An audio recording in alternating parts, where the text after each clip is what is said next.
mama nantunulira nga baba wali namala nangamba nti naye gwe amaaso ago nga ga bwenzi.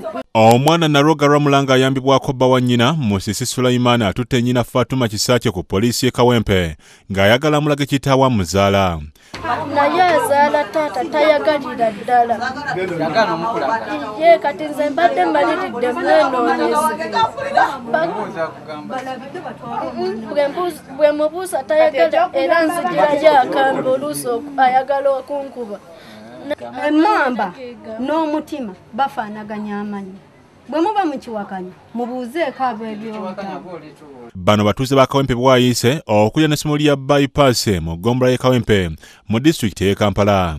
Kisaakye agamba nti bba yafa mu mwaka gwa 1996 era mu mwaka gwa 2008 n'afumbirwa Musisi gwalumiriza okumwononera omwana. Basiiba waaba babiri.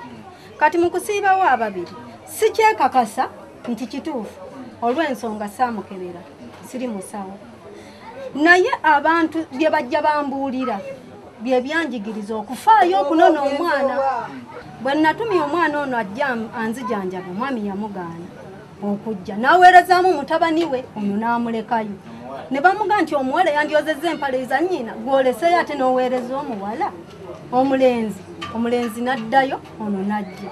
Kati bw'ajja n'anzijanjaba n'entereera mu kubeera siwonanga n'enkola ki n'enzija. Kati nagenda okulaba nga amaaso ge beetunuuliza gampa information nkyawa ne taata n'ensalawo okugjawo omwana awaka ne muweereza sisita wange.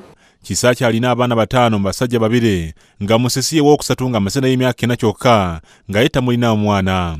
Mu luwummula lw'omwaka oguwedde Naroga mwe yamanyira Musisi olwo ne batandika okukwatagana ennyo ekintu ekyaleetera nnyina ebbuba n'atandika okuteebereza bba Musisi okwagala muwala we. Mama nga buli taata lwajja ng'agamba nnyina olubuto buli taata lwajja aŋŋamba bwenzi nekinnuma kati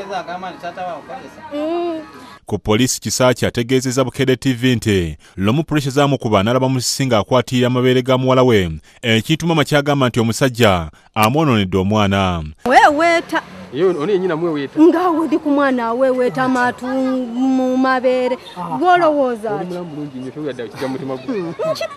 kyekyanzikisaawo omwana ne mmutwala ewa sisita wange gye yamubba n'amuleeta kati alyoka ankubire nti ate amuleese. Poliisi etadde Kisaakye ku nninga okubabuulira ebifa ku taata wa Naroga wabula nga teyeefiirayo. Oluvannyuma Kisaakye ategeezezza abasirikale nti taata wa Naroga ye yali Morris omutembeeyi w'eryantonde nti era yafiira mu kkomera erimu eryantonde. Poliisi bweyongedde okukaza Kisaakye ayogere kwe kuggyamu engatto n'alagira poliisi emusibe mu kkomera. Nze nebongamba nti ontwala bo nebonga ntwala kusemwa nebonga nti ontwala kakiri nebonga nti ontwala sijja gaba mwana gy'oyagala. Bwe yamubuuzizza ebifa ku booluganda lwa Morris n'abategeeza nti ye talina gw'amanye. Naroga obwedde alumiriza nga mama we bwe yavuma jjajjaawe Livingstone Mutebi ow'e Nakaseke Kangave nga kati kyekimutiisa okumutwala mulageyo. Musisi naye akakasiza ku poliisi nti bwe yali yakafuna Kisaakye yamutegeeza abaana be balina mu bataata ab'enjawulo naye nga bagenzi wabula ng'alaganga bw'abamanyi obulungi. Poliisi waliziddwa okugalira Musisi bamale okukebera oba atasobyamu ku Naroga. Kisaakye asigadde akikkaatiriza nti Musisi ajja kubbayo omwana we Naroga wonna waana bamututte nga bulijjo babadde akola. Kuba mbadde kati nvuddeyo ntambule ngende ewa jjajja naye nga taata amanyiyo neŋŋamba taata ajja kumperekerako kuba ye taata amanyiyo kasita jjajja mumanyi amannya ge n'ekyalo kwabeera. There are very many women who normally conceives with the other men, but try to trace where this man comes from. In case omwana afudde n'amutwalawa. Sulaiman Mutebi yakusakidde gule ino ku Bukedde TV. Olaba ono gwe njiribya kiri nti bikonde we tutandikira kati olwo kali olw'obutono nze bwe mba mpulira nti leero ndi mulamu tweyiribya.